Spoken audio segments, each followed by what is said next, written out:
That night, when Lauren joked about having an open relationship, I laughed. At first, I thought it was just another one of her playful remarks, something said out of boredom after a long day. She leaned back on the couch, her glass of wine tilting slightly, and said with a teasing grin, "Imagine it, Jake. You, me, and anyone else we want. Totally open." I chuckled. Yeah, right. Sure, Lauren. But something in her eyes made me pause. There was humor there, yes, but also curiosity. That's when it hit me. Some jokes aren't really jokes. They're small experiments, tests to see how much the other person is willing to tolerate.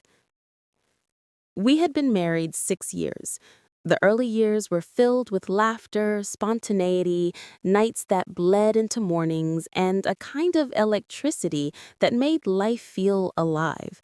But lately, the spark had dimmed. Our conversations had become routine, our intimacy almost non existent. Every time I tried to be close, she'd brush me off with the same excuses. Too tired, too stressed, not in the mood. I kept being patient, hoping the distance was temporary, but patience doesn't fill an empty bed. So when she made that joke, something inside me shifted, not in anger, but in clarity. If she wanted to test boundaries, I'd show her what boundaries really meant. The next week, I put my plan into motion. At dinner, I mentioned casually that I'd been talking to someone new, a woman I'd met at the gym, and that she seemed interested in meeting up. Lauren froze. Her fork stopped mid-air. "Wait, you're serious?" I nodded, calm, direct. "You said you wanted an open relationship. I'm just following the rules." Her laughter died instantly. The color drained from her face. The room felt smaller, the air heavier. She tried to play it off at first, but I saw the panic flicker behind her eyes. Over the next few days, the tension grew unbearable. She tried to backtrack, pretending the whole thing had been a joke, but I stayed firm. I wasn't trying to hurt her. I wanted her to feel what her words had truly meant. 4 days later, I told her I'd met that woman for dinner. Her expression, shock, disbelief, fear, told me everything I needed to know. She realized too late that I wasn't bluffing. That night, she barely spoke to me. The next morning, she avoided eye contact, her smile gone. Every word she said was careful, calculated, as if she was suddenly aware that every careless phrase carried consequences. I stayed calm, going about my day as if nothing had changed. That was the point, to let her see what seriousness looks like when words meet action. By midweek, the silence between us had turned from awkward to heavy. She approached me one evening, nervously twisting her hair. "Are you really going to see her again?" she whispered. I looked up from my phone, my tone measured. "You said you wanted an open relationship. I'm honoring that." Her lips parted, but she couldn't form a response. The silence that followed said more than any apology could. Days passed. She stopped making jokes, stopped teasing. The playfulness she once weaponized was gone. I noticed her watching me, little glances when she thought I wasn't looking. There was uncertainty in her gaze now, and something else too, respect. One night while I was making coffee, she came up behind me and said softly, "I didn't think you'd actually go through with it." I smiled faintly without turning around.